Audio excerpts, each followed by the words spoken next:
Member KBP. Oras! Eksakto, en punto. 6:02. Humahataw, humahagupit, lumalatay na komentaryo sa himpapawid. 2x2. Walang takot sa paghimay sa masalimuot na isyu ng bayan. 2x2. Humahataw na mga balita at impormasyon. 2x2. Ating damhin, ating lasapin ang hagupit na 2x2.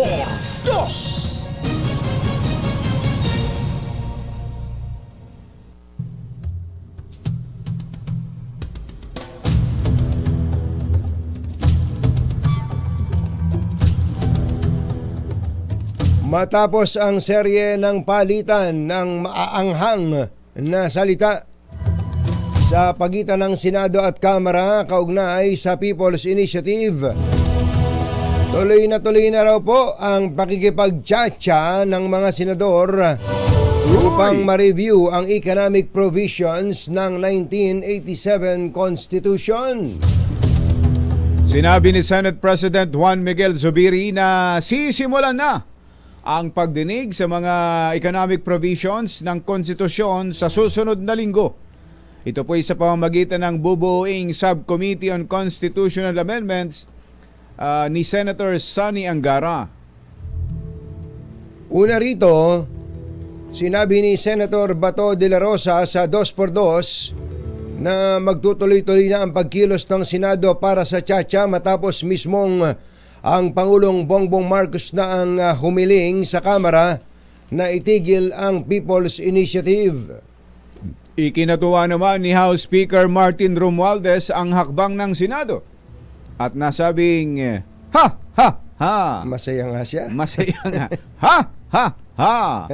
At tiniyak na handa silang makipagtulungan sa mga senador para sa kapakanan ng mga Pilipino. Matatandaang iniharap ni Zubiri ang resolution of both houses, RBH number 6, na nagsusulong ng pag-amyenda sa Articles 12. Oy, Engineer Tony Nanggel, article mo to. Aga. Article Nabanggit ka agad, 12, 14 at 16. Kapitan Ido, sa ito, 16. Ano to, weteng? Ng 1987 Constitution na target namang maipasa sa Marso. Isyu ng bayan, katotohanan. 2x2. Pag maitim ang balak, magtago ka na. 2x2. Si Jerry at si Anthony, narito na. 2x2. Hahataw ng todo, urado ka. 2x2. Ang katotohanan, dala nila. 2x2. Walang sinasamba pale, maniwala ka. 2x2. Hataw ng gusto, tol, umasa ka. 2x2. 2x2.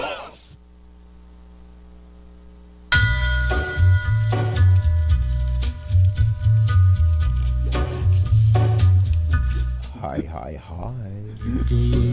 Maganda morning. Magandang umaga, bayan! Bayan! Ito po si Anthony Taberna. Ito po si Jerry Baha. Muli pong sumasa inyo ang 2x2 ngayong araw na ito ng Friday! Yuhuu! Ngayon po ay January 1. Dito po sa kalendaryo namin dito. Sa kalendaryo na, kaya pala litong-lito tong si Kuya Angel. Napalundag ako kanina eh. Oo, hilong-hilo siya sa petsa. paliwanag niya. Ayan, buti na lang ito si Paring Ray, madali naman kausapin. Kaya ako'y napalundag kanina eh. Nung marinig ko kay Kuya Angel na itong weekend na ito Ay long weekend. Abay, napalundag. Lumundag kaagad ako sa sasakyan. Kaya pala para may bukol ka.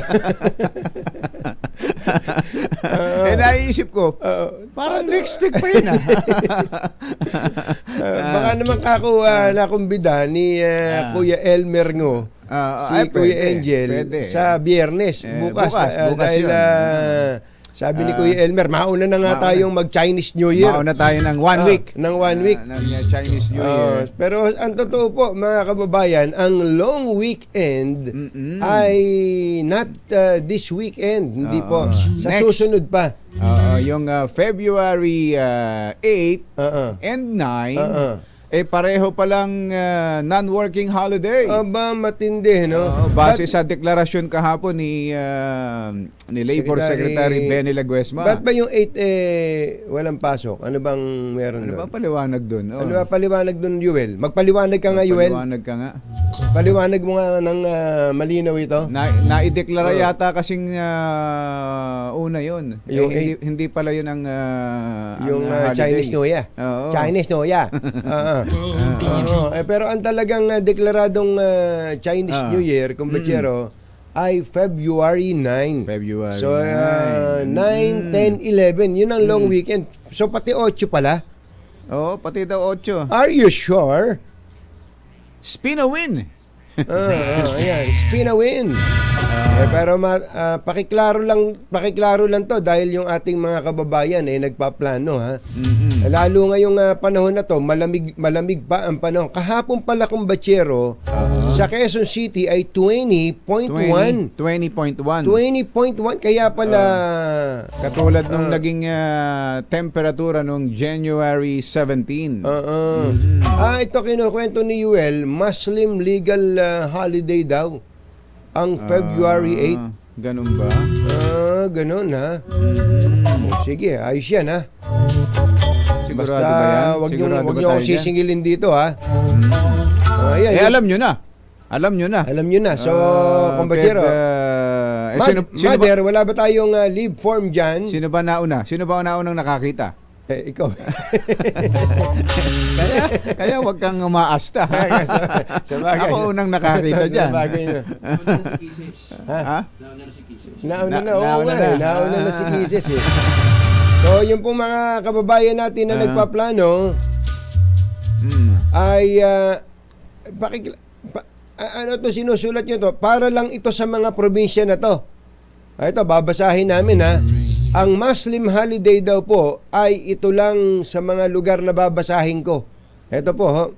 Sa February 8. Ito po. Basilan, Lanao del Norte, Okay. Lanao del Sur, Maguindanao, North Cotabato, Sultan Kudarat, and other Muslim provinces and cities. So doon lang. So doon lang ang Holiday? Ang holiday sa February 8. Yuel, ha, wag nyo kaming imamali, ha. Sigurado ba yan, ha? Wag nyo Sigurado yan, dito ha? lang, ha. Dito lang, ha. Ayan, kasi parang ganito nga, kumbachero, dahil ang national holiday na idineklara ng Malacanang ay February 9. 9. Yun. Ayan. Gawin natin. Ayos yan, ayos.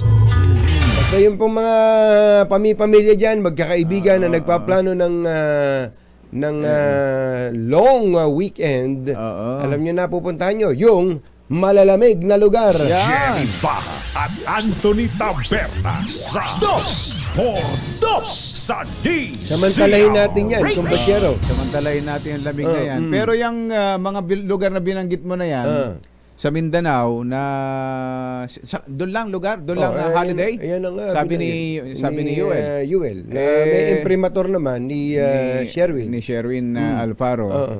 Yan ba yung gusto nang humiwalay sa Pilipinas? Parang Nagkataon lang ba ito? Nagkataon lang ba ito na holiday doon? Di ba? Isinusulong nila dating Pangulong Duterte at ni dating House Speaker yung Bebot Alvarez. Sanggan dikit pa rin pala sila hanggang ngayon. Hanggang ngayon. Kahit na nasipa itong si Bebot sa pagka-speaker noon. Alvarez sa pagka-speaker na ang utak ay si noon ay mayor at ngayon ay Vice President Sara Duterte. Ganun talaga ang politics, no? Talagang ganun ang politika. In politics, there are no permanent friends. Only Permanent interest. Yun lang. Kaya ngayon, magkakakampi uli, yung dati magkakababag. Ayun, ganun talaga. So, ang sinusulong po nila ay ihiwalay ang Mindanao, Oo. sa Pilipinas. Mm-mm. Bagamat, kumbatsero, bagamat ang kanilang paninindigan, ayaw nila Nang ng People's Initiative, ayaw nila ng charter change. Ayaw nila. Sabi niya, wala nang, sabi ng dating Pangulong Rodrigo Duterte tungkol sa charter change. Oo. Ano sabi niya? Wala namang Walang problema sa walang problema sa konstitusyon. Oo. Ang problema ngayon, po yung isinusulong po nila na pagsesid ng o Mindanao, paghiwalay ng Mindanao. kailangan yan ng pagbabago sa konstitusyon. Yun ang kailangan, pagbabago sa konstitusyon. Pero ang totoo, kumbatsero, yung constitutional change man o hindi ang paraan, kayo po ba mga kababayan na nakikinig at nanonood sa amin, gusto po ba ninyong ihiwalay o humiwalay ang Mindanao? Baka mismo ang mga taga Mindanao dapat tanungin dyan. Oo. Ano? Baka ang Kaya mga nga. taga Mindanao mismo dapat tanungin dyan. Kasi pag tinanong mo, ako lang, kumbatsero, may mga kakilala akong mga taga Mindanao na nakausap ko kahapon. Ayoko! Sabi niya. Yoko. Oo, talaga. Ganun Yun na. agad ang reaction eh. Oo. Baka naman meron lang iba na gusto yan dahil sa silakbo ng damdamin. Baka nga. Sa silakbo ng damdamin. Bagamat matagal na kumbatsero ang ibang mga Muslim groups sa Mindanao meron tinatawag na secessionist movement. Meron. Yun Oo. nga. Kaya nga nagkaroon ng MNLF, MILF, BFFF, at kung ano-ano pa. Maybe inimbento mo lang ba yun? Hindi, meron itong di ba? BIFF. Di ba? At kung ano-ano pa. At ano pang F. Lahat ng F. Kumbaga, kumbatsero, ay yun talaga ang ultimate objective ng pagre-rebelde, di ba? Gusto nilang humiwalay sa Pilipinas kagaya nung ibang nagtagumpay. Bagay na hindi dapat sa ibang mangyari lugar. at hindi Talaga. mapapayagan. Talaga, Luz Biminda yan eh. Luzon, Visayas at Mindanao. Yan ang Pilipinas. Yan ang Pilipinas. Pag inalis mo yung Mindanao, hindi na Pilipinas Hindi yan. na Pilipinas yan. Kaya nga yung mga politiko o mga leader ng ating bansa na nagsusulong nito, diretsuhin na natin. Huwag niyong pag-initin muli ang damdamin ng mga kapatid nating Muslim na ngayon ay masayang Ngayon pa lang, sa matagal na panahon talaga namang napabayaan ang napabayaan. Mindanao. Pero through the years, yun na balat me down. nakita naman natin tinan mo na, ang Davao lang. Ilang bilyon ang pondo niya nitong nakaraan. Isang distrito. Isang distrito lang yun. 51 billion.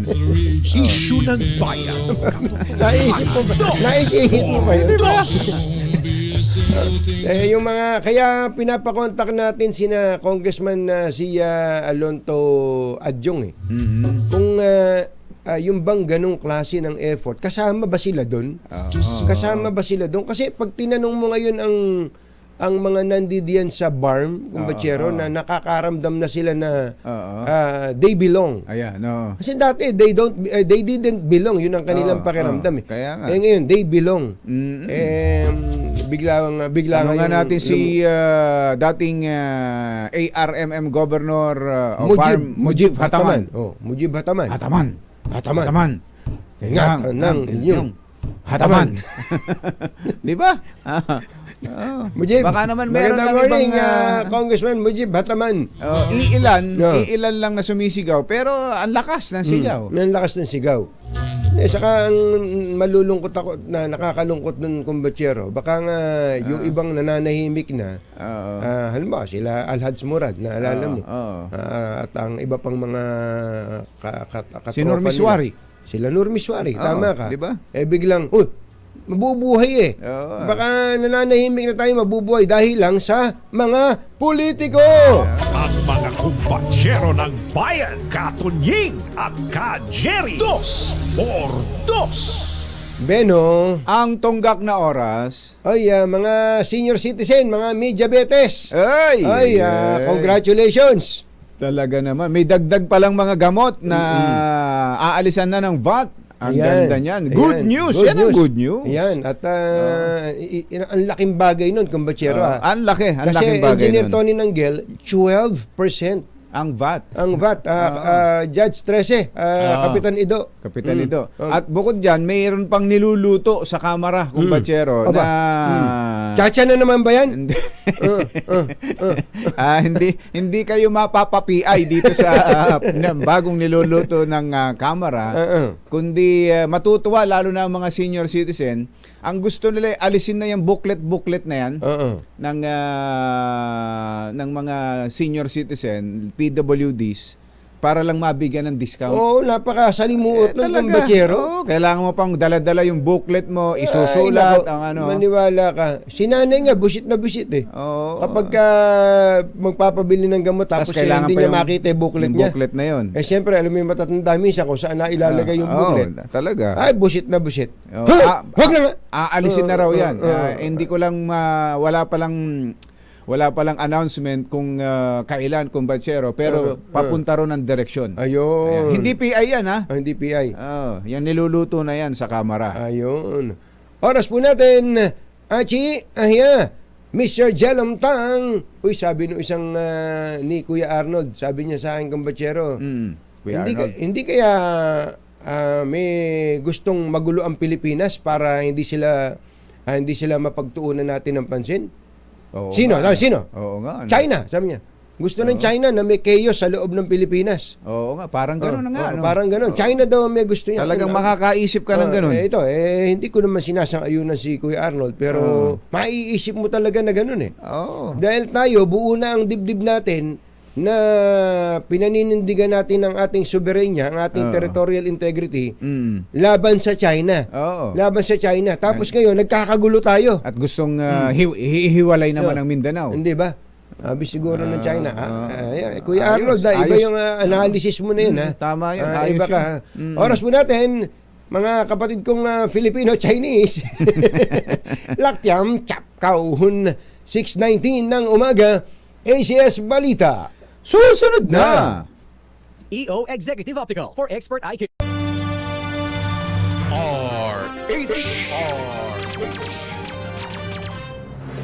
Balitang makatotohanan. Balitang maaasahan. ACS Balita. Walang makakaligtas. Walang makakalampas. San magsulok ng kapuluan. Luzon, Visayas hanggang Kamindalawan. Basta't may balita. Ipagwagwagan ng sikat na tagapagbalita. ACS Balita. Kasama ang 2x2 tandem Anthony Taberna at Jerry Baha. ACS Balita.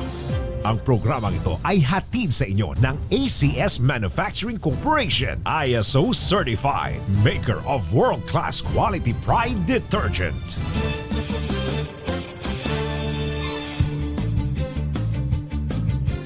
Ngayon po ay February 1, 2024. Sa ulo ng ating ACS Balita. Mga single parents, pasok na rin sa insurance system ng PhilHealth. Krimen bumaba ng 27% sa unang buwan ng taon ayon sa PNP. Presyo ng karne, pumalo sa 420 pesos kada kilo sa Metro Manila. Pagsasara ng 2,000 Lotto outlet, paiimbestigahan ng Kamara. Heavy traffic inabiso dahil sa paglilipat ng boring machine bukas, Biyernes. At tulay, nahati sa dalawa dahil sa lakas ng agos ng baha sa Davao Oriental. Magandang umaga, Luzon, Visayas at Mindanao. Narinig niyo ba yun? Luzon, Visayas at Mindanao. Ayun. Good morning, Philippines. Hello, world. Kami po ang inyong mga tagapagbalita. Ito po si Jerry Baha. Ito po naman si Anthony Taberna. At ito ang... ACS Balita. Ay, good news! Makatatanggap na po ng libreng health services sa mga solo parents ngayong taon. ACS Good News. Ayon kay National Council for Solo Parents Incorporated Secretary General Red De Guzman, inaantay na lamang nila ang guidelines mula sa PhilHealth bago ito tuluyang ipatupad. Sabi ni De Guzman, sa bisa ng coverage, sasaluhin na ng gobyerno ang monthly contribution kahit pa binabayaran na nila ito o ng kumpanya. Bukod dito, magkakaroon din ng 1,000 pesos na monthly subsidy ang mga sumusweldo ng 250,000 pesos pababa kada taon at 20% discount sa ilang bilihin, dagdag pa sa value-added tax discount. Isa pang good news, masayang ibinalita ng Philippine National Police na bumabalang halos 27% ang focus crime sa bansa sa unang 30 araw ng taong 2024. Ayon kay Police Colonel Jane Fajardo, magsisilbi itong motivation sa kanila para pag-igihin pa ang pagtatrabaho para makamit ang peace and order sa buong taon. Kabilang sa tinatawag na focus crimes ang murder, homicide, physical injury, rape, theft, robbery, vehicle theft at motorcycle theft. 21 gamot sa iba't ibang uri ng sakit ang binigyan ng VAT exemption ng BIR. Isa pang good news yan. Aba, pasukan natin ito. ACS Good News. Ito'y batay sa Revenue Memorandum Circular na inilabas ni BIR Commissioner Romeo Lumagi bilang tugon sa Food and Drug Administration na isinumite nitong updated na listahan ng mga produktong dapat ma-exempt sa 12% VAT Yun. sa ilalim ng Train Law at ito pong Create Law. Kabilang sa VAT-free ang gamot sa sakit ng cancer, diabetes, Ayan. hypertension, Yun. Cholesterol. high cholesterol, Ayun, kasama kidney rin. disease, TB, Ayan. at mental illness. Uy, makakatipid na isang kaibigan ko.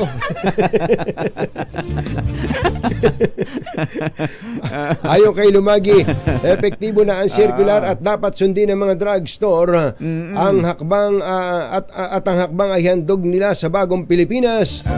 Bagong Pilipinas na may serbisyong mabilis at maaasahan. Yun. So yan ay dagdag. Yung 21 na yan na mga gamot ay dagdag. So doon sa dati na. Mga dati ng Parang gamot. 50 plus yata, 59 yata yung kumbatsero. Dati ng mga VAT exempt Yes. na mga gamot. Ang dami nito So kumbatsero. pati yung mga may gamot sa saltik, Kaya nga kasama na. Makakatipid na yung ilang kakilala natin. Ha?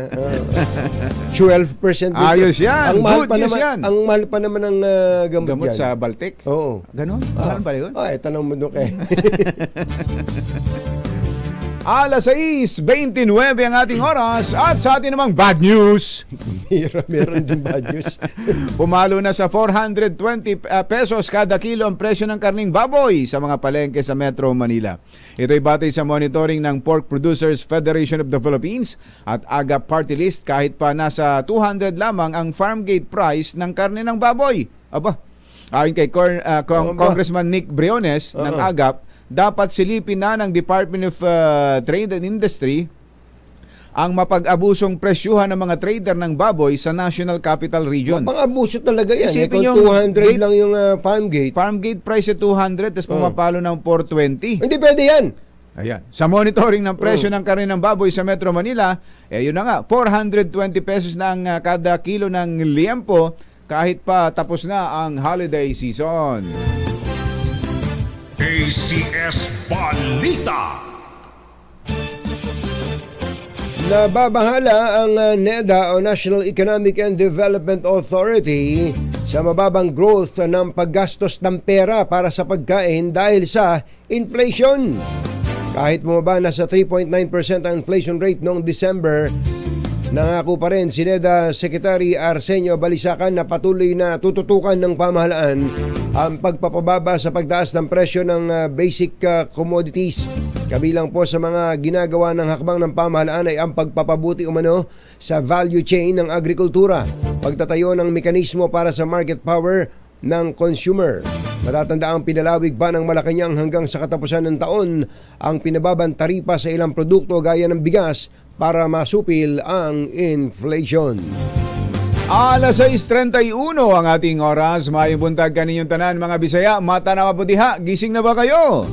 Iniimbestigahan na ng House of Representatives ang pagsasara sa 2,000 loto outlet sa bansa ng Philippine Charity Sweepstakes Office. Ayon sa House Committee on Ways and Means, nakatanggap sila ng mga reklamo mula sa mga mananaya ng loto sa agarang pagsasara ng ilang loto outlets at pang-convert dito bilang e-loto facility. Sabi siguro ng mga congressman, senador lang ba ang magpapatawag sa Magkakaroon. kay GM Mel Robles? Sila, ang mga senador lang ba ang magkakaroon? Oo. Sila lang ba ang may karapatang humingi ng paliwanag kay Mel Leonario? Oo. Nabansagan ng Mel Leonario si GM. Sila lang ba ang magkakaroon? Ang mga senador lang ba ang magkakaroon? Oy, meron ba? Ng pagkakataon na tanungin si Pagkakataon. Magkakaroon ng pagkakataon. Magugulat ako eh. Sinabi ni Clarice Imperial ng Philippine Online Lottery Agents Association, nag-operate lamang ng 3 buwan ang ilang sa agent na biglang tinerminate ang kontrata.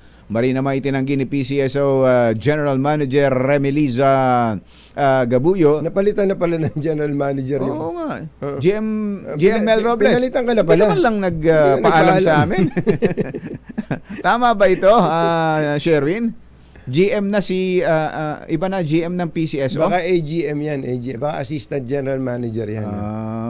Lagyan nyo ng assistant. Mapagalitan, baka tumaas sa sweldo nito. Bagamat Mel din ito. Mel din. Remel Liza Gabuyo na hindi totoo ang mga akusasyon kundi bahagi lamang ng transition sa Philippine Lottery System ang nangyari. Susunod! Tito Boy! May follow-up report po si Tito Boy sa malaking sunog sa isang residential area sa Recto. Naku, nakita mo ba yung video nun, kumbachero? Matindi. Pakita nyo nga ng konti, baka meron kayong file video dyan nung kahapon. Meron mga yan. Mga teleradyo boys and girls natin, DCRH Television. Makita lang natin yung picture, yung video. Nung nakita, kakabahan ka kahit talaga? Hindi ka naman taga roon eh. Sipi-sipi mong kanyan, recto yan eh. Puro mga business, yan. Ang inalala ko dyan, yung mga nag-iimprenta ng mga diploma. Hindi, nasa kabila yun. Safe na safe sila. Huwag kang mag-alala. Safe na safe sila. Nasa kabila sila, sa may recto na, kabilang recto sila. Kabilang recto pala to. Kinabahan kami ni Kuya Eric eh. Sino magpapatotoo ng diploma ni Kuya Eric? Ang nag-agimit. Huwag kang maingay daw. Huwag kang maingay. Baka may makarinig. Yan natin baba sa pagbabalik ng ACS Balita. 6:34 ng umaga. Walang balitang makakalampas saan mang sulok ng kapuluan. ACS Balita! ACS Balita! Ang programang ito ay hatid sa inyo ng ACS Manufacturing Corporation, ISO Certified, maker ng world-class quality Pride Detergent. Hi! Maganda morning! Anong araw ba today, kumbachero? Today is Laundry Day Friday. Yuhu! At pag Laundry Day Friday, all you need is Pride Washing Machine Detergent. May triple strain away formula kaya tanggal ang makapit, madikit, malupit na dumit mancha, kaya easy ang labada. Kaya pala mula noon hanggang ngayon, all you need is Pride. All you need is Pride. ACS. Kasama ang 2x2 tandem Anthony Taberna at Jerry Baja. ACS Balita.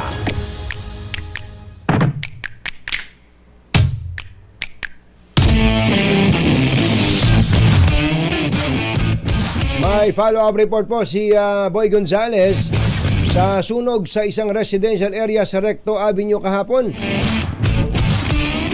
29 Boy Gonzales, coming boy! Actually, Jerry, dito sa bangketa ng Recto Avenue, magdamag na natulog. Ito yung mga kababayan natin na nasunugan sa Recto Avenue dito sa parking, ang tawag nila rito, sa Barangay 310, Santa Cruz, Maynila. Ang mga tent ay nakalagay mismo dito sa Biskapa. Bukod pa rito, may mga biktima ng sunog na pasamantalang nasa covered court ng Barangay 310. Umaapila ang mga residente sa mga nasunugan. Ang nabagit na biktima ng sunog ay kasalukuyan nasa iba't ibang lugar dito sa vicinity ng sunugan. Bagamat nagpadala ng tulong ang Manila LGU ay ang nagmamagitan ng Manila Department of Social Welfare, hindi pa rin nasapat lalo na yung mga napektuang estudyante isa sa mga OFW ang kausap kanina, si Romy Lim, na pati ang kanyang passport na paalisa na siya sa buwan ng Marso para magtrabaho sa bansa ay nasunog din. At yung mismong umabot to ng ikalumang alarma ang sunog na simula ng alas 3:14 ng hapon at naapula bandang alas 7:56 ng gabi. At ang mga residente, may mga isang bumbero at isang residente naman ang nasugatan sa inisyal na investigasyon. Si Senior Superintendent Dr. Dr. Kula, ang Fire Marshal ng Manila. At sa kwento na rin ng mga residente rito, nagmula umano ang sunog sa isang computer shop na sinasabi pagawaan ng mga ID at mga diploma. Nasa bahagi na nabagita shop ay bilis na kumalat yung apoy gawa ito sa light materials. Sa datos ng BFP Anthony Jerry, nasa 122 bahayan na sunog at ang daang pamilya, hanggang 600 ang nawalan ng tirahan. Ang dami din yan. Ang dami niyan. Ano? Yung pinapakita mo sa aming mga video, mga konkreto pala yung ibang mga structures dyan, Tito Boy. Oo, yung nasa loob, pumasok ako sa loob ng nasunugan.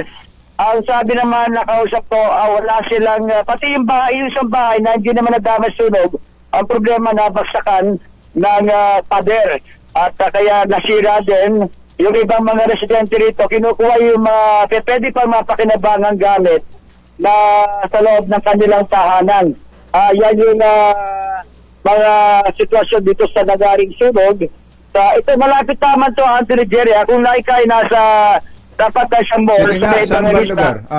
Yung harapan mismo ng malaking mo sa Isitan. Dito nangyari sunog. Oo. Kung magugulita mo, Jerry Anthony, nagkaroon din ng sunog dito pero hindi rito sa kabila side. Yung tinatawag nilang LRC. Barangay 310 din. Ito yung sa may harap naman ng sa likod naman ng Philippine Rabbit bus terminal sa Oroqueta yung nangyari sunog nung nakalipas na taon. Pero yung mga nasunog na yan, talagang mga legitimate owners ng lugar na yan. Kanila yan o mga squatter yan? Marami rito umuupa. Ang estimate at talagang structure, ang tawag nila structure, 31. At sa bawat structure, napakarami mga bahay, yung parang mga bahay-bahay, boarding house, na nakatira. Yan yung... squatter, mga squatter yan, boy. Ang tawag nila ay squatter dahil sa hindi naman ang pag-aari ng mga may-ari. At isa pa, malapit ito sa City Jail Sa dulo, ang City Jail. Hindi kanila, pero pinauupahan nila. Oo. Magaling, ano? Oo nga. Gumawa sila ng mga... business, business. Talagang gumawa, halimbawa, pagawa ka ng bahay hanggang 3 palapag. Ang gagawin ng iba ay pinaupahan nila yung kwarto-kwarto.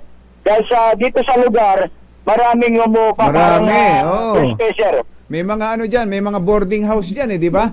Kasi si Rod Eason, madalas dyan dati. Diyan ko nakikita si Rod Eason. May mga alaga ba siyang nagbo-board niya? Hindi, mga tinutulungan niya, kumbatsero. Di ba? Totoo, ang pwedeng mag-board dyan, kumbatsero, mga estudyante at saka mga empleyado ng mga mall dyan. Oo, sa paligid. Oo, tama. Yung mga estudyante, malapit lang to sa University Belt area. At ito malapit lang sa Quezon Boulevard Recto. Tapos sa University Belt area na yung lugar. At kanina kausap ko yung iba to gamit at nawala sila ng damit. Ang katulong na kailangan nila kung baka may mga ginagamit na damit ay maibigyan nila sa kanila sa mga nasunugan. But may mga tent sa kalsada. May mga natulog ba doon? Dito sila natulog. Tento galing to ng Manila Social Welfare Department ng Manila City Hall. Nasa kalsada, walang bubong. Wala namang bubong yung tent. Merong parang meron siyang yung dito sa ilalim kasi nito. Ito na yung LRT2. Sa ilalim. So nakasilong sa LRT.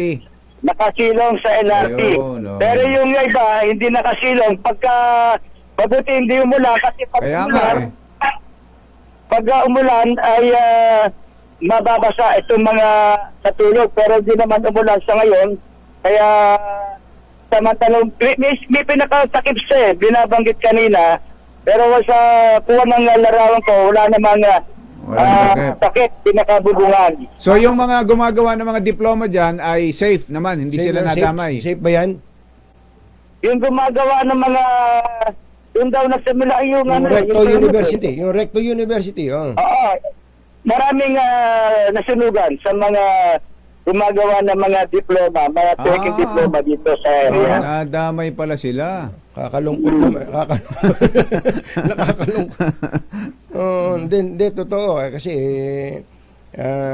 may mga magagaling dyan kumbachero. Dapat Mga lang artist yun. Mga artist. gamitin Oo. nila sa tama. Yung kasi paggawa ng peking diploma, mahuhuli sila, makakasuhan sila doon. Diba? Nahuli na yun na Anthony Jerry, tinatawag doon may yung basag nila doon, Golden Hand. Lahat Golden ng Hand. Sa tawag pa lang Magaling talaga. Golden Hand. Thank you, boy. Sana ay may malaking ayuda na maibigay ang DSWD at ang local government sa ating mga kababayang nasunugan. Thank you, 29.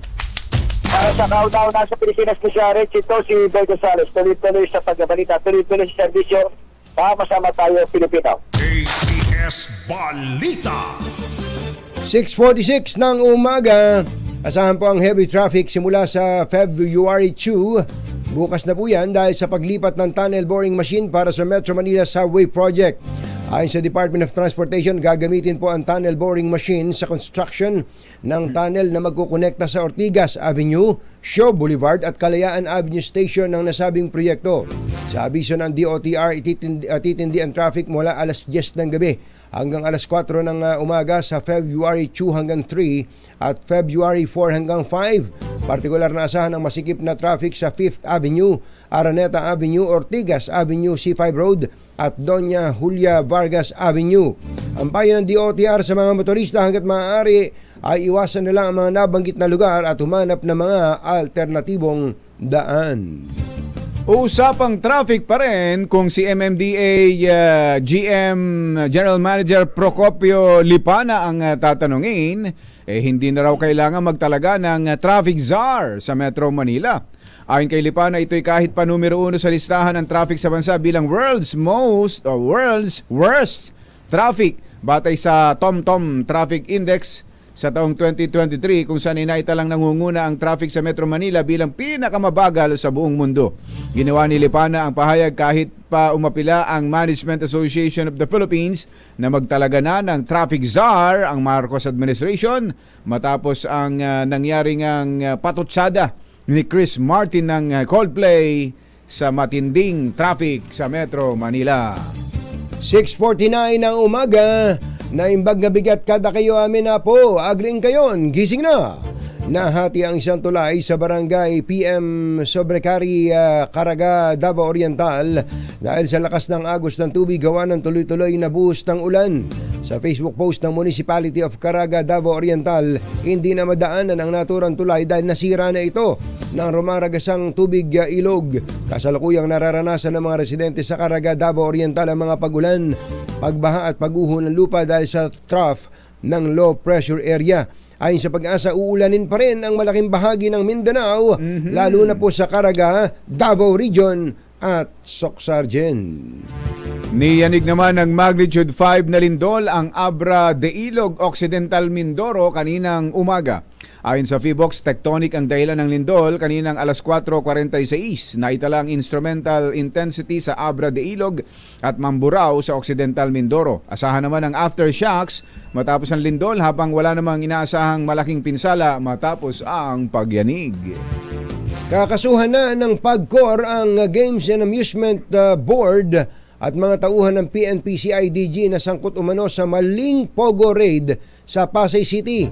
Kabilang sa ididemanda ang isang Police Lieutenant Colonel at isang kapitan na nanguna sa pagsalakay isang araw bago ang bisperas ng Pasko. Isang araw bago ang bisperas ng Pasko. Ibig sabihin nito Dalawang ay araw bago dalawang magpasko. araw bago magpasko. Pinahirapan pa ako eh. Sa reklamo, kasama umano sa binuksan ng mga operatiba ng PNP-CIDG at ng GAB ng walang permiso ang vault ng Pogo. Batay sa inquest resolution, ikinasa na si IDG at GAB ang 4 na search warrant to search, seize and examine computer data nung isang araw bago ang bisperas ng Pasko. Target ng warrants ang Ano bang araw yung araw bago magbisperas ng Pasko? Yan ba ay araw bago magsabado? Nagpapaliwanag si Giselle, no?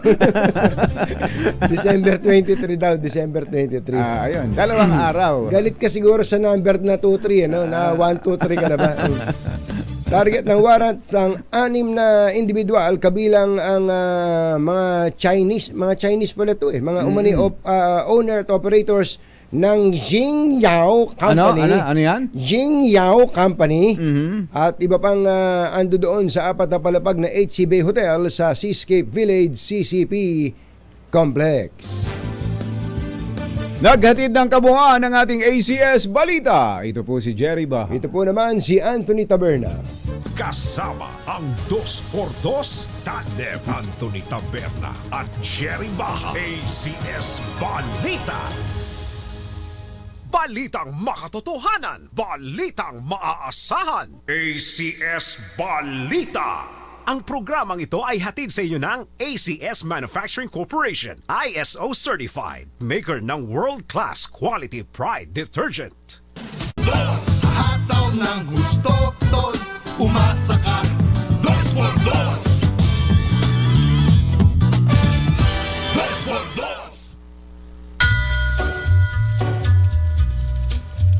Hi. Maganda morning.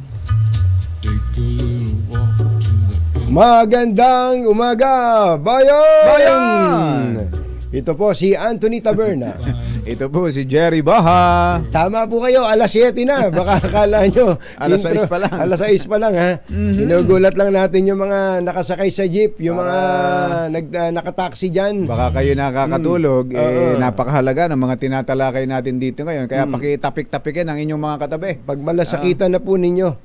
Oo, alam niyo po ba kung ano mga banner stories ng ating mga dyaryo ngayon? Well, especially kumbachero, yung mga drivers natin, mga jeepney drivers. Ito po, tingnan niyo po yung Inquirer, hindi na wag na muna yung banner, yung picture na lang, kumbachero. China made the Philippine King of the Road. Ayan. Yung, Itsurang pampasaherong jeep pero malalaki, ano? ikaw ba ang may kagagawa nito, J-Cell? Di ba? Tinan mo, maganda na may jeep. Maganda na may laki. jeep. Gawang Itsurang jeep talaga. itsurang jeep talaga. Parang gawa ng saraw eh. Pero sinlaki ng truck. Sinlaki ng truck, medyo malaki. Pero hindi po ito... Ano ba yan? E-jeepney na ba yan? Maganda Ang talaga. lalaki, Pero ito raw po ay modernized jeepneys imported from China. Tsaka na. Naka-display daw dyan sa isang kumpanya sa Quezon City. Magkano ba yan? Mura lang naman daw. Magkano? Ang presyo daw po ay naglalaro sa nakuha nyo pang maglaro. naglalaro sa 2.4 hanggang 2.5 million. Depende sa capacity. Mahal ano? Napakamahal. Mahal pala tong jeep na to. Pero ang itsura nito kung batsero, parang nakasakay ka na rin sa bus. Parang nasa bus ka na rin. Nakaharap ka doon sa kalsada pagka doon sa harapan. Paharap na yung upo. Paharap na yung upuan, di katulad nung mga conventional jeepney natin, traditional jeepney. Pero ang mahal. Napakamahal namang jeep nito. Di ba may mga kausap na yung mga jeepney operators natin na wala pang 1 million? Si Francisco Motors, di ba? Ayun, Na-interview na nga ni Lakay yun dito. Ayan, Francisco Motors, saka yung iba pa na pwedeng kumpanyang pwedeng bumuo niyan. Yung nabanggit ko kanina kung batsero yung Saraw. Yung Saraw. Yung Amante. Di ba, Amante. naalala nyo nung araw, yung yan lang Malalakas mga yan. jeep, malalaki, magagaling na producer ng... Baka kailangan nyo ng puhunan, wag kayong mahihiya na tumawag sa mga meron. kung makapag-ayos. Kung makapag-ayos. Parang tayo yung tutulong eh. Oo. Eh, di ba? Siguradong maraming mamumuhunan dyan. Isip-isipin mo, kumbatsero kung makakapag-produce ka ng units na isusupply sa napakaraming mga ruta ng jeep sa Pilipinas, abay tiba-tiba ka dito Oo, totoo yan. kumbaga, kung na lang negosyanteng Chinese na mindset na lang By volume. Marami. Oo. Maraming kumbaga volume, repeat order. Ayan, Yan oo. ang Chinese businessman Oo. Hindi yung one time, big time. Hindi ganun eh. Oo, hindi ka makakaulit kung sobrang mahal yan. Tapos sandali sira yung sasakyan mo. Oo. Tingnan nyo naman po hindi naman natin sinasabing pangit ito. Maganda nga itsura, parang dating jeep din. Ang problema nga lang nito, kumbatsero, Yung presyo. Yung presyo. napakamahal. Kung makakabili ka ng Pakita jeep nyo nga ulit. makakabili ka ng Francisco Motors Jeep Oo. Nang wala pang 1 milyon. nang walang 1 milyon. Ay, di doble na. Makakadalawa ka May na. sukli ka pa. May sukli ka pang 300,000. Yan, no? Sige nga. Sige nga. Oo. Ito, kaya napamahal to kumbatsero. Imported Yun na nga. Imported, merong mga taxes na babayaran to sa customs kung locally produced, Halimbawa, magkakaroon pa ng trabaho ang Oo. mga Correct. kababayan po natin na lilikha Yun po ng talaga. jeep. Di ba? Oo. Yung local industry Oo. lalakas, magkakaroon ng trabaho, merong economic activity doon lang sa halimbawa doon lang sa pagawaan ng saraw na yan. Pag marami na nagpapagawa doon, marami na magiging trabahador doon, magtatayo na ng mga tindahan sa paligid. Tama. Dahil marami ng taong pumupunta doon sa lugar na yon. Ganun lang kasi. Gugulong ang ekonomiya. Kaya yung pinoproblema ni Secretary Arsenio Balisacan, sabi niya, bakit ba wala pang 1% ang gumagastos ng pagkain? Oo. Ganun yung increase doon sa 0.0 something lang pala Oo. Yung sa pagkain, yung rate ng bumibili ng pagkain nung nakaraang yung pagtaas. Oo, kumbatsero, yung pagtaas. Takang-taka sila. Magtataka pa ba kayo? Wala namang kung walang hanap buhay ang maraming tao, Walang bibili. Walang bibili. Ngayon, pagka nagkaroon ng hanap buhay yung maraming mga tao, Ayun.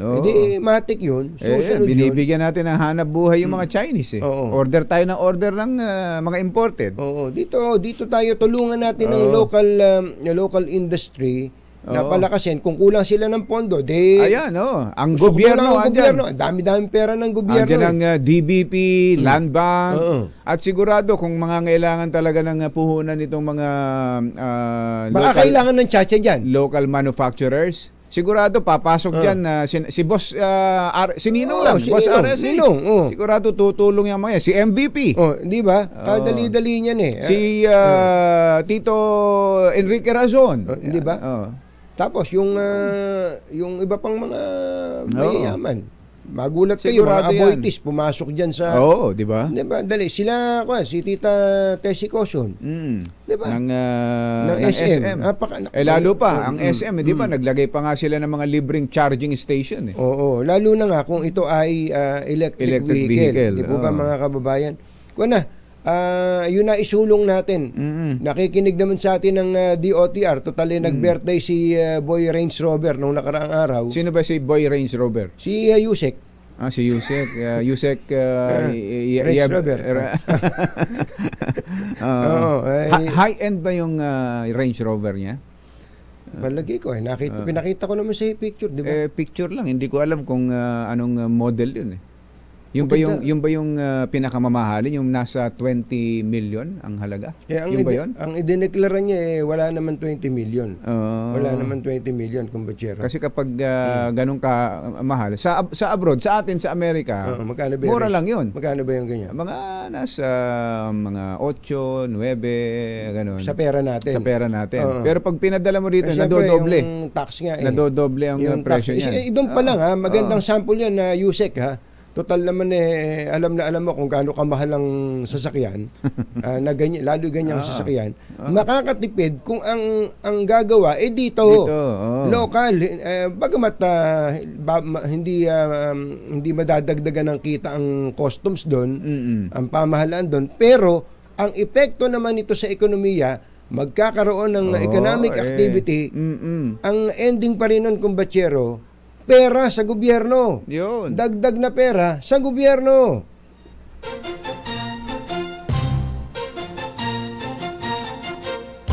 Katonying at Ka-Jerry. Anthony Taberna, Jerry Baha, ang samahang pinatibay na ng panahon. 2 por 2. 2 por 2. Standby lang RH52 and RH25. O, baliktaran to 5225 wala bang mas matanda dyan?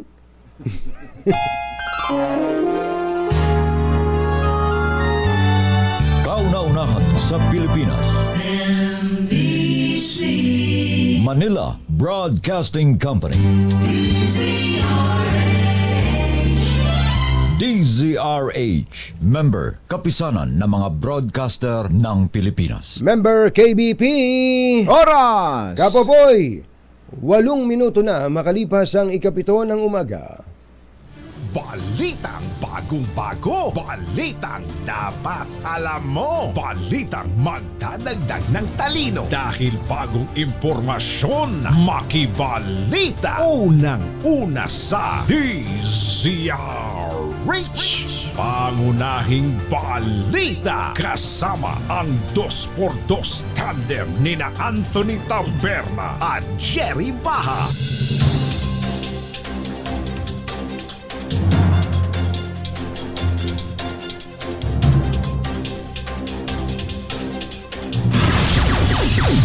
Araw po ngayon ng Huwebes, unang araw sa buwan ng pag-ibig, Feb-ibig 2024. Sa ulo ng ating mga paunahing balita, taas presyo sa LPG nakaamba ngayong Pebrero.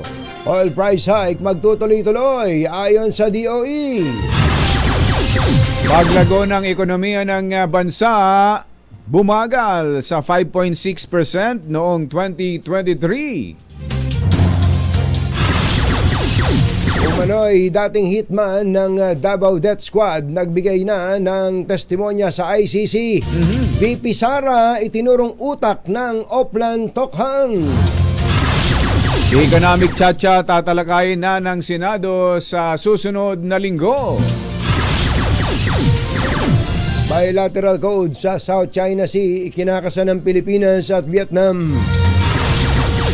3 sugatan sa sumabog na LPG sa Makati, 1 sugatan, 300 pamilya nasunugan sa Recto, Maynila. Mindanao makakaranas ng malawakang pagbaha dahil sa LPA. Mag-ama natabunan ng landslide. Magandang umaga Luzon, Visayas at Mindanao. Good morning Philippines. Hello world. Kami po ang inyong mga tagapagbalita. Ito po si Jerry Baha. Ito po naman si Anthony Taberna. At ito ang Pangunahing balita. unahin natin ang sitwasyon sa mga palengke. 400 magkano yung sinabi kanina? 430 yung 420. 420. Yung baboy. Oh, yung karne ng baboy. Liempo. Oo. 420. Kumusta kaya sa Agora ha? Sa Agora Market dyan sa San Juan. Gora na. Agora na. RH52 Edniel Parosa. Come in Edniel. Kamin. Jerry at Anthony, Gora na talaga yung ating mga mamimili dito sa Agora sapagkat medyo good news naman tayo ngayong araw. Hindi naman umabot awa ng langit. Hindi umabot doon sa sinasabi ng Aga Party List na 400 mahigit ang presyo ang kada kilo ng baboy dito sa may San Juan City. Pero mataas-taas na rin ito. Patuloy pang tumataas ang pangamba ng mga tindero-tindera. Baka umabot pa hanggang sa Holy Week ng mga Katoliko. Itong nararanasang increase sa presyo ng baboy. Dito nga tayo sa nasabing pamilihan sa lungsod ng San Juan kung saan 370 pesos ang per kilo ang pinakamahal na liempo, habang yung kasim naman, ang pinakamahal 310 hanggang 320 pesos. Kwento ng mga tindera gaya ng sa Santa Stall, mataas ang kanilang kuha na rin sa 260 per kilo. Ayon naman kay Mang Richard Andrada ng MC Delphine, 20 pesos na ang itinataas na presyo ng baboy. Dito lamang entrada ng 2024 o sa buong buwan ng Enero. Pahayag naman ng isang may-ari na si Mang Noli Saliana, pinangangabahang magmahal pang bentahan ng baboy sa Chinese New Year hanggang sa bago maging in-demand ng isda sa panahon ng Semana Santa. Naramdaman umano itong pagmahal ng presyo ng baboy sa San Juan City. Wala nang tumumal din ang deliver ng mga ito o kumonti. Kumonti yung deliver ng mga ito sa tawid dagat dahil kinukuha pa yung kanilang mga karne mula sa Visayas sa area papunta sa mga pantalan o sa pantalan ng Batangas. Para sa kauna-unahan sa Pilipinas, Laser H, ito si Edniel Parrosa. Tuloy-tuloy sa pagbabalita, tuloy-tuloy sa serbisyo. Sama-sama tayo, Pilipino. Maraming salamat sa iyo, 52 Edniel Parrosa. Puntahan naman natin ang kanyang ating na si Grace Ansano na namamalengke din dyan sa saan ka ba nando doon na 2.5. Mataas daw ang presyo ng karne, isda at iklog dyan sa Central Luzon. Alamin natin ang balita mula kay Lahat 2.5 na. Grace Ansano. Coming, Grace! Eto na, katunying ka, Jerry, nandito ka ako ngayon sa pusod ng palengke ng Cabanatuan City Public Market. Kung dati-rati makakabili ka ng 320 kada kilo, dito sa palengke ng Cabanatuan ngayon ay nasa 350 pataas ang presyo nito. Ang pagsipara ngayon ng presyo ng karne ayon dito sa mga may pwesto ay dahil sa kakupusan ng supply mula dito sa mga nag-aalaga naman ng baboy. Kung dati-rati naman nakakabili ng 290 to 320 kada kilo ng baboy, si Aling Feli na kanyang itinitinda naman at pang-ulam din ng pamilya, nagkakahalaga na ngayon ng 350. Mahal. Ito'y sa bayan ng Baler naman. Mahal. Grace, kung mahal ang presyo ng baboy, edi magmamahal din yung longganisang Cabanatuan. Ay, yes. Kaya medyo tumaas na ng 20 to 30 pesos kada kilo ang presyo ngayon ng ating paboritong mga binibiling longganisang batutay dito sa Cabanatuan. Pambihira, Ayan. patis naman. No. Nagtaas na rin ba si Aling Ocha? Yung kay Aling Ocha? Yeah, yung paborito natin, sikat na longganisa ng Ocha dito Oo. sa Kapitan Pepe. Oo. Kaya, pero in demand pa rin. Ay, Dahil hindi man masarap pa rin. talaga. Iba naman yan eh. At yan ay... Bakit? Ano ba lasa nun? Masarap bang longganisa nun? Gusto mo ba? Para malaman natin kung gusto. talagang may panama ba yan sa longganisang Alaminos? Ay, O- ilang kilo ba gusto mong orderin? Hindi. Nakipag-usap ka sa negosyante. Depende kay Grace yan. Di ba? Grace, di ba? Ang bihira dito, pulis na to. Iba raw ang lasa noong bigay sa bili. Ganun ba? Mas masarap daw yung bigay. Yung ibinibigay daw ay medyo tinatabangan. Kulang sa ingredients. Halimbawa, yung Ricardo ni Aling Ocha Kumbachero, ang sarap ng bawang. Saka nakakitang Ricardo, di ba? Yun yung garlic, Garlic. Pagkatapos mo kumain, hindi mo malang maamoy yung bibig mo, naamoy bawang. Yan ay mabibili mo lang sa Katunyings. Ididighay mo lang. Ididighay mo lang. Pero hindi amoy bawang yung bibig mo. Yun ang problema ng ibang longganisa eh. Amoy na amoy mo yung bibig mo na... Ganun ba yun? Ganun ba yun nandyan, Grace? Oo. Kailangan makapag-order na yan. Puntahan mo si Engineer Tony Nanggel dyan. Hanapin mo dyan sa Cabanatuan. Andyan, punta mo. Kasama si Kapitan Ido, lagi. Ayan, punta mo sa may Lakewood, nag-golf ngayon dyan. Tingnan mo muna kung sinong umbrella girl lang kasama. Hanapin mo muna si Gerly. Pag tinanong mo, sino si Gerly? Yung umbrella girl. Sabihin mo, umo-order kami ni Kumbachero ng batutay saka ng Ricardo. Ayan ha. Hindi ka gagastos doon. Natawagan lang. Ano pa mataas diyan?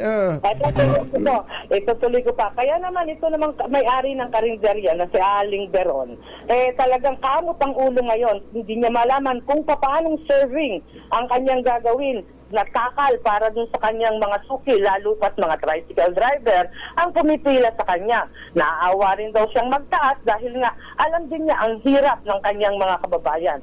Tumaas na ang LPG at eto pa, banta na naman ang pagtaas ng LPG ngayong Pebrero. Sa taas ng presyo ngayon ng karning baboy, naging matumal ang bentahan. Aminado ang mga may pwesto ngayon dahil kung dati-dati nakakabenta sila ng halos isang buong baboy, pag ito'y kinatay na, ngayon, talagang halos kalahati na lang. Ayon naman kay Gary Esteban, dito sa palengke ng Kabanatuan, umaapila sila na alamin. Pagkamat may mga ilan tayong kababayan dito na tumatakbo dito sa mga imported na baboy. Pinagtatakhan naman nila na ngayon, ang presyo na ng mga imported na baboy, ang mahal na rin. Ngayon ay patalo na ng 280 kada kilo. Na dati, bago magpasko, yan ay only 220 pesos kada kilo. Parang sa parang sa Commonwealth Market daw, 280 daw. Sabi nitong nanonood sa atin si magkano ba hango ngayon ni Kuya Eric? Antonia Siachon. Mga ganun, 250 to 280. Depende naman kung tama ka daw, kung gusto ng mga kababayan natin yung frozen, pinapayagan na pala kumbatsero sa palengke. Sa palengke ang mga frozen? Mga frozen pinapayagan na yung imported na frozen. Ganon? Kaya Yun nga lang, mag-iingat dahil napansin ko dun sa mga imported pag sa palengke, medyo may kulay compare doon sa mga grocery store. Kung mapapansin yan. Di ba sa grocery store, maintain yung lamig. Yung required na kailangan frozen na frozen talaga. Pero sa palengke, medyo nakayangyang na yan, sa mga nakalapad. Kaya hindi maiwasan na magbago yung kulay, violet na siya kuminsan. Kaya ingatan ang ating mga mamimili yung ganon. Ayun. Okay. Yan ang ating update mula rito sa palengke. Ito, si RH25, Great Vera Sansano. Tuloy-tuloy sa pagbabalita, tuloy-tuloy sa serbisyo, sama-sama tayo, Pilipino. Flash Report. Flash Report!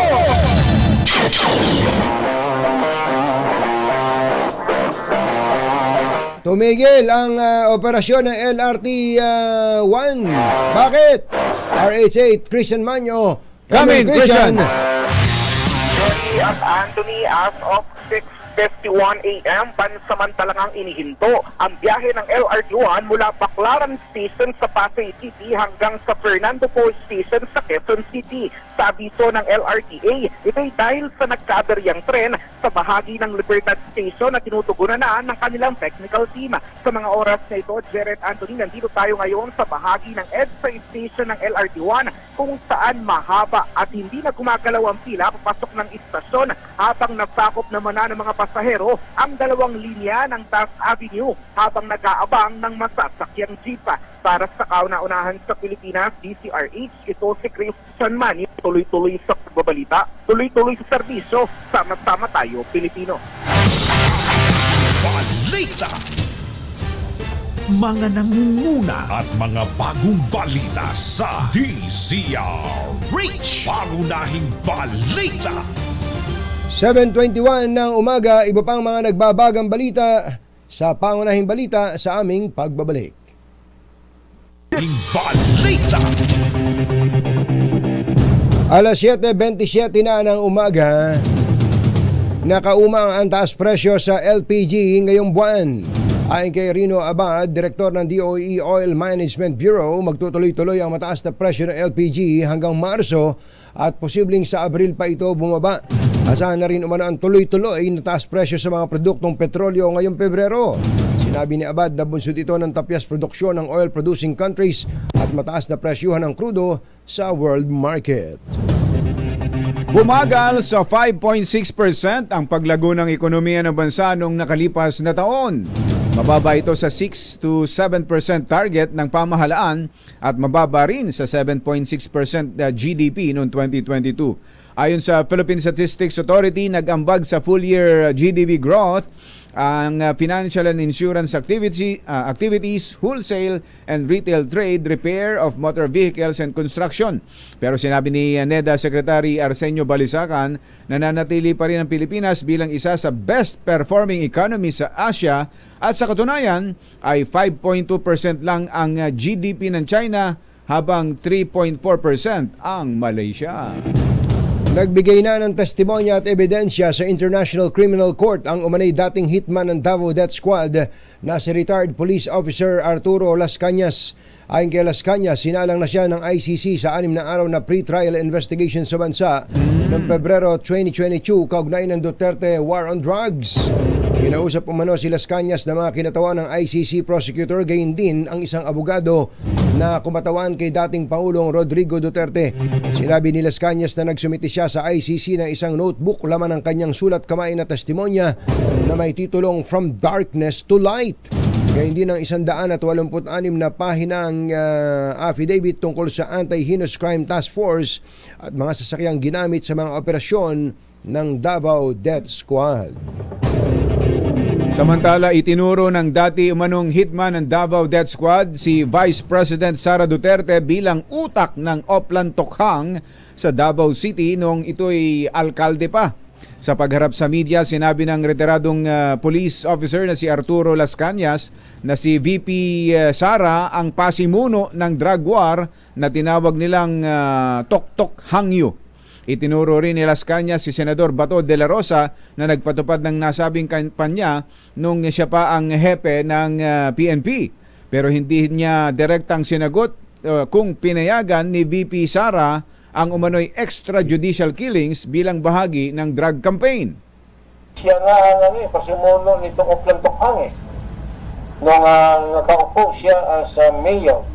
Hindi lang niya alam na yung ginagawa ng kanyang tatay na drug war, bogus drug war. Pinayagan niya si Police Colonel Ronald Bato de la Rosa na i-enforce ito sa Davao City. Yun. Magugunit ang video pa pala. Meron pa isa. Sige nga. Yuel, meron ba video? Pasimuno nitong Oplan Tokhang nung nakaupo siya as mayor noong 2012, inappoint niya si Bato de la Rosa as Chief of Police ng Davao City. And in fact, natawag ako ni Bato, nag-usap kami personal dito sa kanyang quarter sa Camp Leonor, Davao City Police Office. At sinabi sa akin ni Bato de la Rosa na nag-craft sila ng panibago ngayong extrajudicial killing na campaign against illegal drug, in which is Tok-Tok Hangyo, meaning Tokhang. Tuktukon o hangyoon, punuhay ang mga relatives ng mga target personalities illegal drug, labi na mga, lalo pa ang mga gumagamit ng shabu at saka nagbibinta. Kasi ayaw ni Inday Sara na palagi na sa interview ng media, tinatanong na about itong motorcycle riding in tandem sa Davao City. Ang daming namamatay at walang nag-imbestigar. So, dito na-confirm ko kay Mayor Sara, kasama ko si SPO4 Sunny Binaventura sa partikular na araw na yun. Yung order sa akin ni Bato de la Rosa about Oplan Tokhang. Ayun na, parang bago siya, no? Oo. Dati hindi naman kasama si Sara. Si VP Sara diyan sa kwentuhan na 'yan. Oo. Tsaka ito nung Chief of Police pala ng Davao si Bato. Hindi nung Chief PNP siya. Hindi. Nung Chief of Police. Matagal Chief of Police ng Davao. O 2012 nga daw. 2012. Oo. Sumagot ba si VP Sara dito? Si Bato daw, sabi daw ni Bato, hindi, malinis konsensya ko dyan, wala ako dyan. Yun. Alas 7:32, opisyal ng lalarga ang pagbusisi ng Senado sa economic provisions ng konstitusyon sa susunod na linggo para sa charter change. Ayon kay Senate President Juan Miguel Zubiri, bumuo sila ng isang subcommittee na pamumunuan ni Senator Sani Angara para pangunahan ng pagtalakay. Sinabi ni Zubiri na ang nasabing subcommittee ang gugulong ng mag-uumpisa ng pagdinig. Anong manggugulong? Mag-uumpisa ng pagdinig sa resolution of both houses number 6 na inihain ng kapulungan noong Enero 15. Nanindigan naman si Pangulong Bongbong Marcos na kailangan ng amyandahan ang economic provisions ng 1987 Constitution. Aminado si Senator Amy Marcos na may lamat na nga ang UNITEAM. Pero ang may problema, hindi anya sina Pangulong Bongbong Marcos at Vice President Sara Duterte. Isinisi ni Senator Amy ang bitak sa UNITEAM sa mga tinawag niyang demonyo at ahas sa laylayan ng Malacanang. Laylayan? Parang iba yung parang ibang gumagamit niyan dati. Sa katunayan, bata pa lang umano siya ay tinawag na niyang snake pit ang palasyo. Sa palagay ko, ang UNITEAM talagang may tama na, no? May lamat na talaga ang pagkakaisa, pero sa palagay ko, yung mga principal, hindi naman na magulo eh. Yung magulo, yung mga umuyong dyan sa tabi-tabi, yung mga demonyo at ahas sa laylayan ng palasyo, talagang mahirap dyan eh. Nung bata ako, tinawag ko ng snake pit ang Malacanang.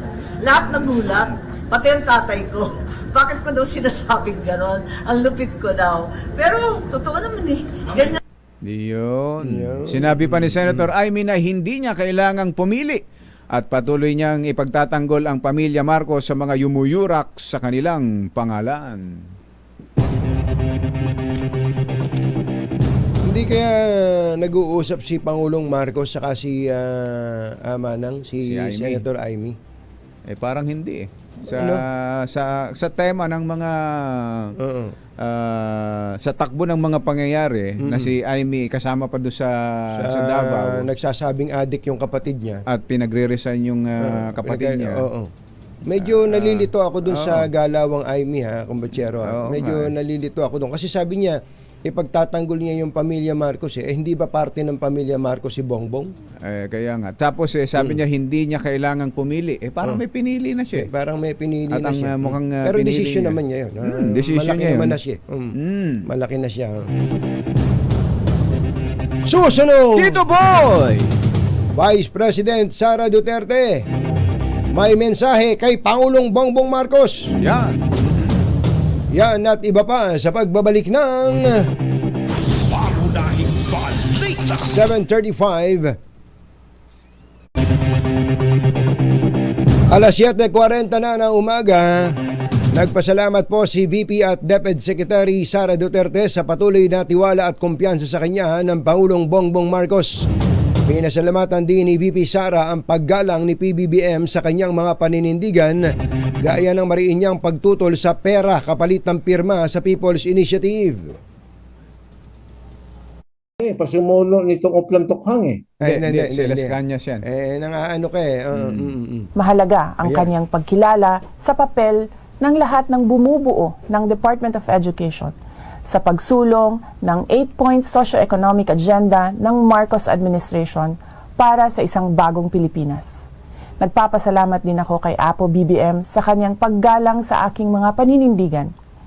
Katulad na lang ng aking pagtutol sa pera kapalit ang pirma sa People's Initiative. Dahil insulto ito sa kahirapan ng ating mga mamamayan at paglabag sa kanilang karapatang magpasya ng malaya. Kasabay nito, idiniin ni VP Duterte na nirerespeto niya ang pananaw at opinyon ng amang si dating Pangulong Duterte at mga kapatid niya. Pero hindi umano niya kinakailangan sumang-ayon sa mga pahayag ng mga ito gaya ng posisyon niya sa maraming issue. Sa ibang balita, pumalag ang transport group sa panguhuli ng LTO sa mga hindi consolidated na traditional jeepneys sa kabila ng 3 buwang extension ng Pangulo. Sa pagdinig ng House Committee on Transportation kaugnay ng PUV modernization, sinabi ni Manibela Chairman Mar Valbuena na 10 unit nila ang inimpound dahil sa kawalan ng consolidated paper. Ganito rin ang angal ni Piston President Modi Floranda at sinabing nasaksihan niya ang paninita ng LTO-NCR sa kanyang mga kasama. Nangako si LTO Chief Asec Vigor Mendoza na iimbestigahan ng reklamo ng dalawang grupo at ipinailala sa kanilang mga tauhan na hindi pa kailangan ang panghuhuli dahil meron ngang extension ng consolidation. Ayun. So wala pang dapat na mangyaring hulihan. Wala nun. Mali yun. Mali. Mga nangunguna at mga bagong balita sa DZRH. Pangunahing balita.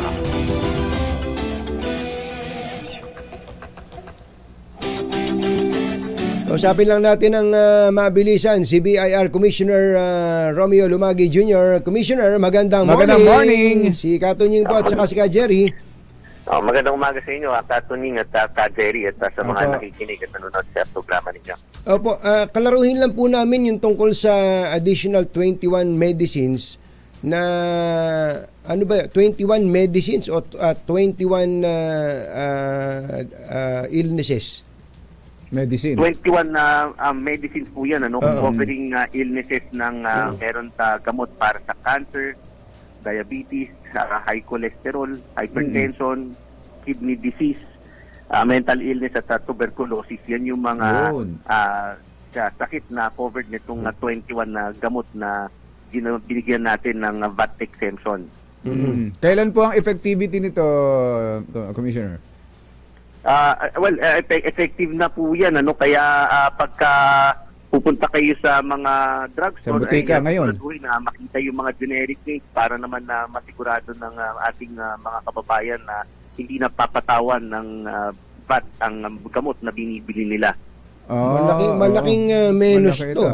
Kahit branded ito, Commissioner, basta gamot sa cholesterol, sa high blood, sa diabetes, at iba pa, cancer, kahit na branded kasama. Kahit branded po 'yan. Kasi ang dinitin po natin itong generic name na kung pasok po 'yan diyan, so kahit ano pong brand 'yan basta pasok po dito. Wala pong VAT po 'yan. Kaya para yan po yung tulong natin sa ating mga kababayan. So kahit na kahapon lang ito in-announce, pagbili namin ngayon, bibili ko si Kumbatsero ng gamot sa diabetes. Talaga bibili mo. Dapat wala ng VAT, Commissioner. Opo. Kaya po sabihin po nila kung napapatawad pa rin ng VAT po yan, ay siguraduhin po na mabigyan ng linaw. Wala pong i-require na reseta dito? I think kailangan na kasi ito medyo mabibigat po ng mga sakit po yan. So reseta po yan. Depende na po yan dun sa kasi hindi na po namin cover. Basta kung bibili po ng gamot para dito dun sa naka-enumerate po na mga lista po natin dito, wala pong VAT po yan. Karamihan mga maintenance medicine yan Kaya malaking tulong yan. Sobrang laking tulong nito.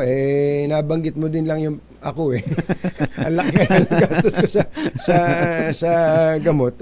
Ito po ay cascaded na sa mga drugstores nationwide. Po natin yan, ipapadala rin po natin yan para naman ma-inform po din sila na kailangan pong itanggalin po yung VAT po dyan sa mga produktong iyan po. Opo. May mga sabagay, may mga regional offices naman, may mga RDO kayo, sila na ang bahala sa implementation to. So, effective immediately, meaning ngayong oras na to, kung may bumibili ng gamot ng para sa mga sakit na ito, cancer, diabetes, hypertension, kidney disease, high cholesterol, pati pala may saltik yung sabi yung mental illness makakatipid pala yung isang kakilala natin, Commissioner, 12%. Kakilala mo rin yan, Tom? Alam ko yan tinutukoy. Opo. Commissioner, balita namin ay meron kayong panaya mamaya kay Lakay. Papakawalan na namin kayo. Abangan nyo po si Commissioner at around 8:10 in the morning kay Lakay Deo Macal. Sa Damdaming Bayan. Thank you so much, Commissioner. Thank you. Maraming salamat po. Magandang umaga po sa inyo. Si Commissioner John Lumagi ng BIR. Ang Anthony Taberna at Jerry Baha. DZRH, pangunahing balita. Muna Ay, Chu, babalitaan mo kami, ha? Magandang umaga rin pala kay Kabayang Rodel Castelo at kay Tito Albert Nagalis. Kumusta ka daw? Sabi ni Mami Sel. Mami Sel. Marami daw siyang utang sa'yo. Marami na bang koleksyon? Marami daw siyang utang sa'yo kasi daw hindi nagbabayad yung mga sinisingil. Mga sinisingil hindi daw nagbabayad. Ay, sus. Meron daw mga ganun talaga. Pagka daw mangungutang, talagang umiiyak-iyak pa. Pagsingilan na. Pagkasingilan. Ikaw na iiyak. Ikaw na umiiyak. Talaga. Parang Ray, may kilala ka bang ganun? Pagka mangungutang, lahat ng pautangin mo na ako. Oo naman ako. Pero pagka nakakuha na sa'yo at ikaw na maniningil, diba pa, bayaran mo naman ako kahit pa konti-konti. Ayan na. Ay, bossing Buboy Dragon Pabayo. Ayan. Aba, birthday mo pala. Happy birthday, General Pabayo. Ayan. Binabati ka ng buong PMA Maringal Class of 1988. At narito na siya. Si Els Bartolome daw, susubukan niya ngayon kung implemented na yung 12%. Sige, sinabi sa gamot. Sabihin niyo yung pangalan ni Commissioner. Papunta na raw siya ngayon. At magbigay ka nga ng situational report mamaya sa Damdaming Bayan. Kuya Els. Salamat. Sino tong sikat na aktor na nagkaroon pala ng 5 buwan na relasyon sa isang chinitong aktor? Teka, parehong aktor? Baka naman actress yan. Nagkamali lang si Greg ng type. Pero alam mo kung Bachero, sometimes when we touch, ang mga babae tinatawag na ring aktor sa bagay. Sa mga stage play, sa teatro, aktor ang tawag sa kanila. Ang lalaki, actress. Sino ba to? Lalaki sa lalaki ba ito? Pambirang patis. Ano na ba nangyayari? Alamin natin ang balita. Lot, nasan ka na? Alamin natin ang balita mula kay showbiz legend Morley Alinio. Magandang morning, Morley! Magandang morning Luzon, Visayas at Mindanao. Good morning Katunying at ka Jerry. Well, siguro fluid ang gender talaga ng dalawang aktor na ito.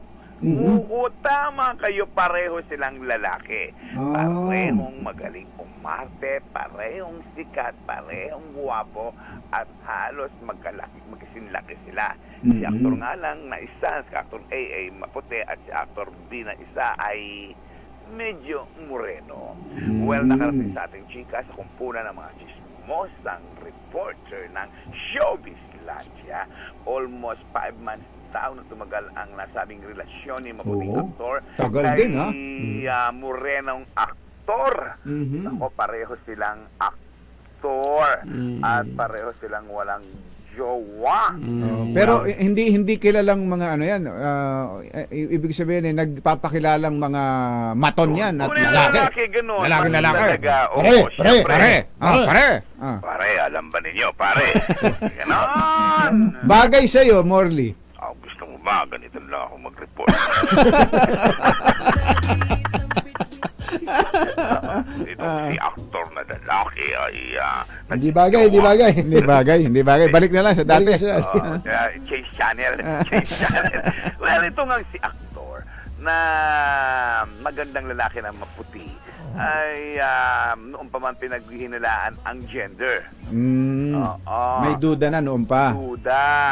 Tapos ito namang isang lalaki yung moreno to, parang pinagdududahan din sila na hindi ako bakla, kakakla, hindi ako syokla, ganon. Pero syokla talaga. Dahil doon pa man pinagchichismisan sila at tumagal daw ng 5 buwan ng relasyon bago nagkahiwalayan. Parang ayoko yata magbigay ng clue dito. Magbigay ka. Clue. Sino yan?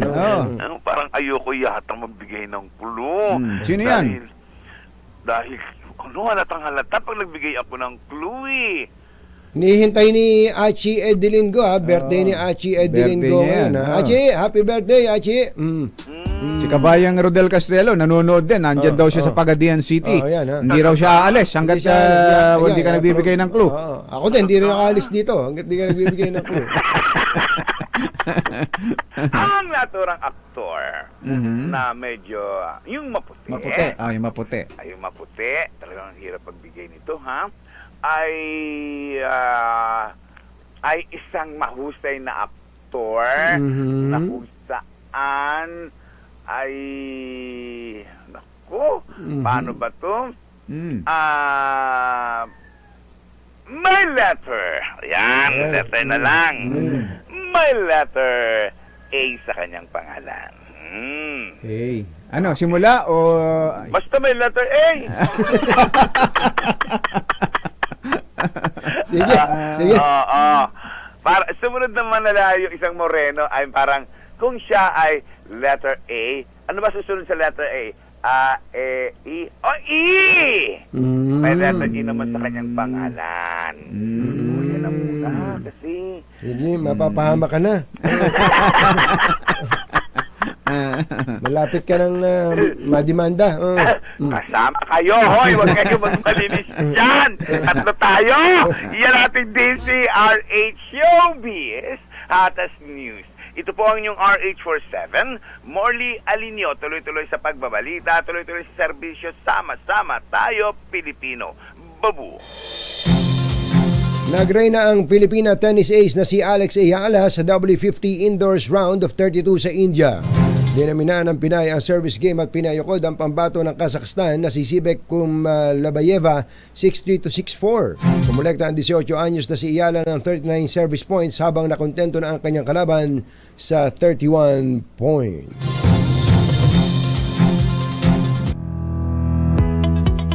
Sa ating health news, hindi na bago sa pandinig natin na nakatutulong sa pagpayat ang kape.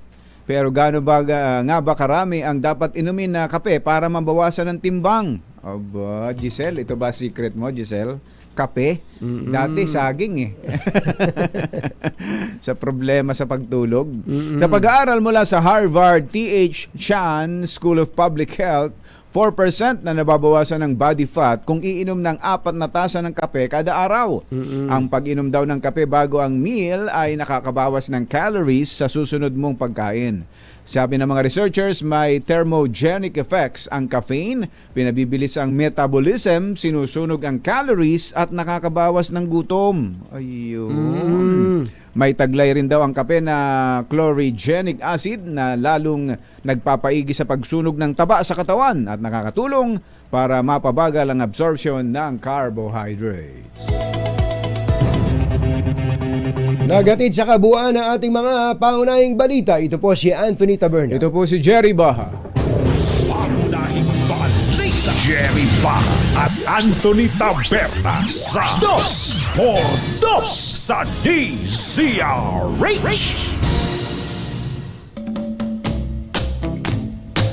Hi! General Sam Sagun, magandang morning! Sabi ni Bokpeng Alinyo, uy, sumikat na ang haring araw dito sa Davao City. Ayan, ayos. Uy, magandang umaga pala kay Secretary Jimmy Bautista ng DOTR. Secretary Jimmy, meron pong isang nagpapakilala na head executive assistant ninyo pero hindi naman empleyado ng gobyerno.